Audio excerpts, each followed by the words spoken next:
पश्चिम बंगाल के राज्यपाल जगदीप धनखड़ ने शनिवार को VIP road chartered accountants association की ओर से आयोजित 14वीं वार्षिक सम्मेलन के दौरान कहा है कि देश की आर्थिक व्यवस्था को बेहतर बनाने में चार्टर्ड अकाउंटेंट्स यानी सीए की अहम भूमिका होती है।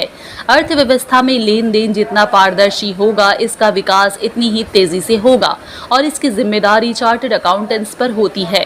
उन्होंने कहा है कि राज्य में व्यापार से लेकर हर क्षेत्र में आगे बढ़ने के काफी अवसर हैं।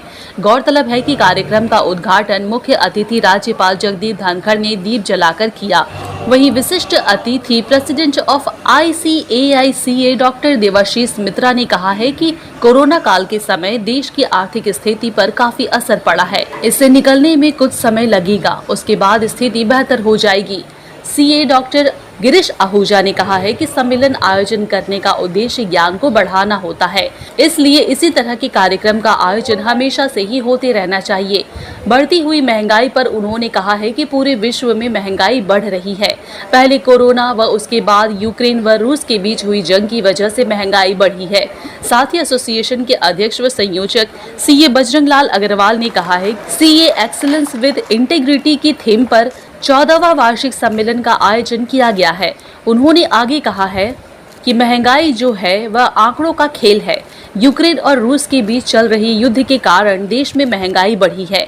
उम्मीद है कि जल्द से जल्द इसका समाधान भी निकल जाए। इस अवसर पर अनिल सिंधवी, सेठी फिनमार्ट के MD Vikas Sethi, CA Sanjay Bhalotia, CA Ayushi Hansaria, Avik Mukherjee, CA Padmashree Cresto, secretary व deputy convener CA Rahul Rungta, CA Mayur Agarwal, CA Mahendra Kumar Nahata, CA Vikas Bhatwal, CA Neeraj Kejriwal, CA Rajesh Jalan, CA Vivek Kumar Banga, CA Neeraj Agarwal, CA Sandeep Kumar Shukla, Sushil Goyal, Ravi Patwa, Sanjeev Sanghi, Nitish Kumar More, Vishnu Kumar Tulsiyan समेत कई लोग उपस्थित हुए।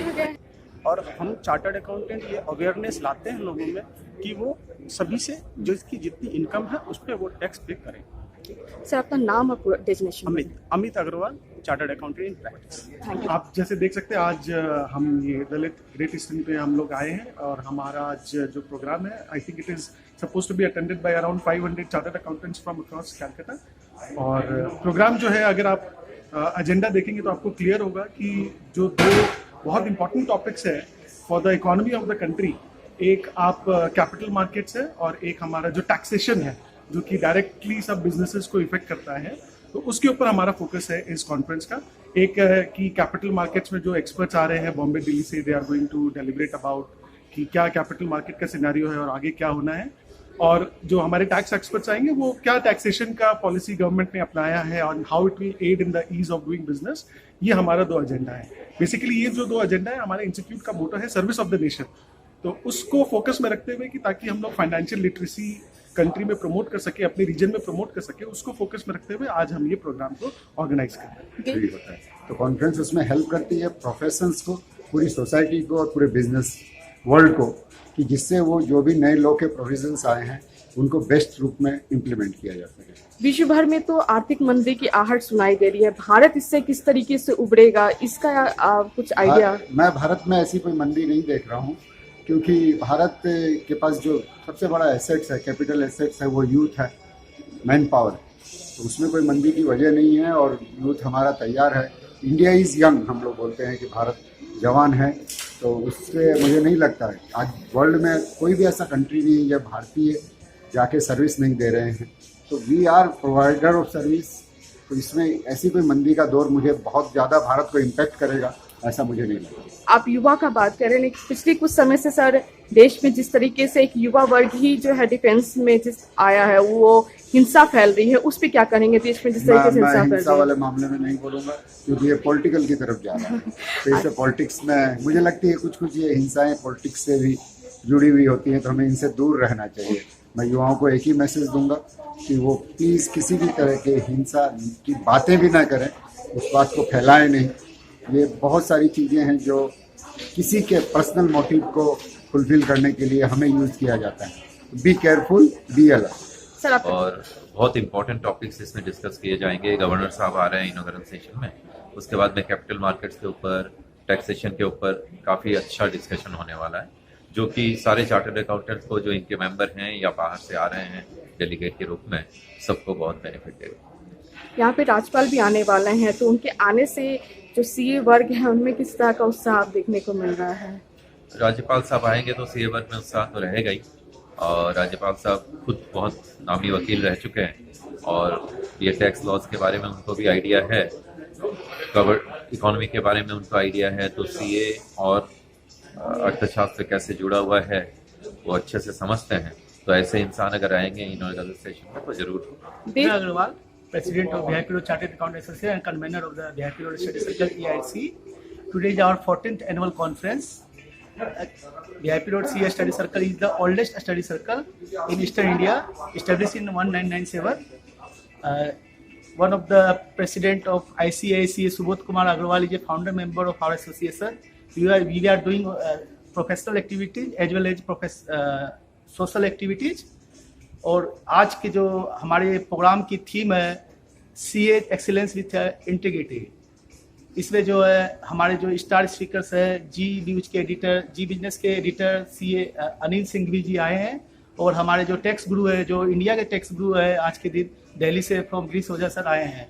और ये आशा करता हूँ कि ये सेमिनार हमारा जो है बहुत ही अच्छा और बहुत ही फ्रूटफुल रहेगा।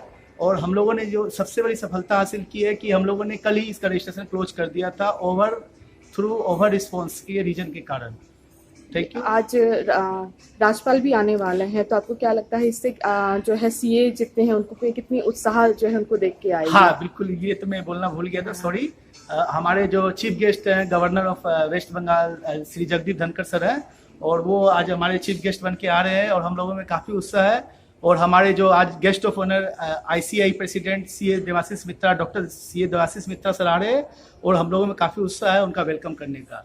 तो आरबीआई को भी मालूम है कि महंगाई इन्फ्लेशन बढ़ रहा है, बट मैं सोचता हूं कि गवर्नमेंट और आरबीआई एडिक्वेट स्टेप्स ले रहे हैं, और इन द नियर फ्यूचर ये जो महंगाई का आप बात कर रहे हैं ये आपका कंट्रोल में आ जाएगा। और जिस तरीके से आर्थिक मंदी की आहट जो पूरे विश्व भर में सुनाई दे रही है, और कहा जा रहा है कि लाखों लोगों को बेरोजगार होने की भी जो शंका है, इस पे आप क्या कहेंगे सर?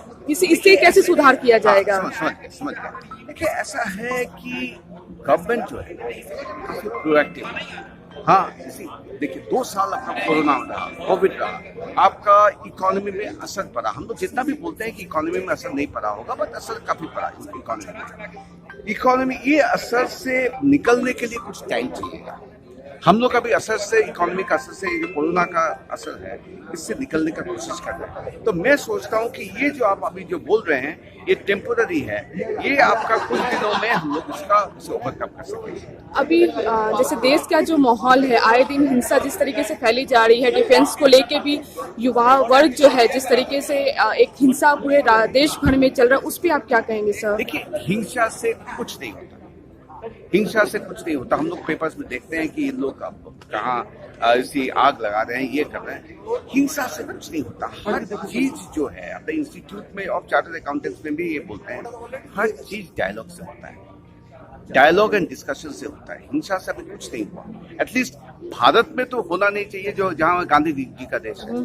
हाँ, फ्रस्ट्रेशन है, बट मैं सोचता हूँ कि जो सरकार अभी है और जो सब इन लोग अपना स्टेप्स ले रहे हैं, मैं सोचता हूँ कि ये सब जो है टेम्पररी है और हम लोग ओवरकम कर जाएंगे। Thank you. नॉलेज करने के लिए ये प्रोग्राम हर साल करते हैं, और हर साल क्या रेगुलरली भी करते रहते हैं, पर ये लार्ज स्केल में करते हैं। और पर्पज़ यही होता है कि हम जो नई डेवलपमेंट्स आई हैं, जो अपडेट नॉलेज करनी है हर फील्ड में, हम उसके लिए करते हैं। सर, जिस तरीके से देश में महंगाई बढ़ती जा रही है, इस पे क्या करेंगे? इसे किस तरह से? मैं तो ये समझ नहीं आई, महंगाई बढ़ती जा रही है क्या सिर्फ इंडिया में बढ़ रही है? ये तो एक कारण है ना, एक पर्टिकुलर कारण यूक्रेन और रशिया का रहा है, उस सब की वजह से ऑल ओवर द वर्ल्ड बढ़ रही है। अमेरिका में देखिए क्या हाल हो रहा है। हम पता नहीं अपने इंडिया के बारे में ही क्रिटिसाइज करते रहते हैं। ये महंगाई को आप एसोसिएट ना करो किसी और चीज़ से, ये एक पर्टिकुलर रीजन है। अब कोई कह रहा है पेट्रोल के प्राइस बढ़ते जा रहे हैं, अरे पेट्रोल के प्राइस बढ़े तो करे क्या? एक सिचुएशन अनकंट्रोलेबल है, सिचुएशन बियॉन्ड है, तो करे क्या? लेकिन ठीक हो जाएगा। ऐसा नहीं है कि मैं कहीं विजय को सपोर्ट कर रहा हूँ या किसी को सपोर्ट कर रहा हूँ। जनरल में इकोनॉमी हमें सोचनी चाहिए, इस बार इकोनॉमी की हालत क्यों है, एक वर्ल्ड वॉर की तरफ हम जा रहे हैं, उसको संभालने के लिए टाइम तो लगेगा। तो सर क्या उम्मीद लगती है कि महंगाई पे कब तक काबू पा लिया जाएगा सर? मैडम ये महंगाई तभी ठीक हो जाएगी जिस दिन आप देखिए यूक्रेन वार खत्म होगी, थोड़ा सा चीज़ा सिस्टम इम्प्रूव करेगा तो थोड़े दिनों में महंगाई होगा। ये महंगाई को आप उससे लिंक तो करें, एक पर्टिकुलर रीजन है महंगाई का, और वो रीजन क्या, आप पेट्रोल के प्राइसेस बढ़ गए तो क्या करें देश भर में सर, तो इसी को लेकर सबसे ज्यादा एक विरोध दिखाया जाता है कि देखिए वो आने के अपोजिशन बाद- को चाहिए करना विरोध, अपोजिशन डेमोक्रेसी है, अपोजिशन का काम है विरोध करना, लेकिन अपोजिशन को भी अंदर से मालूम है, उनको भी मालूम है। और अभी देखिए अग्निपथ आया तो जो अपोजिशन हो रहा है, अपोजिशन का काम है, अपोजिशन नहीं करेंगे तो भी डेमोक्रेसी कैसे चलेगी। लेकिन वे ये बुरा नहीं मानता, लेकिन एट द सेम टाइम ये कहना कि महंगाई मोदी जी ने बढ़ाई या एक्स ने बढ़ाई या जो भी प्राइम मिनिस्टर है वो उनका कारण नहीं है। जी सर, थैंक यू सर।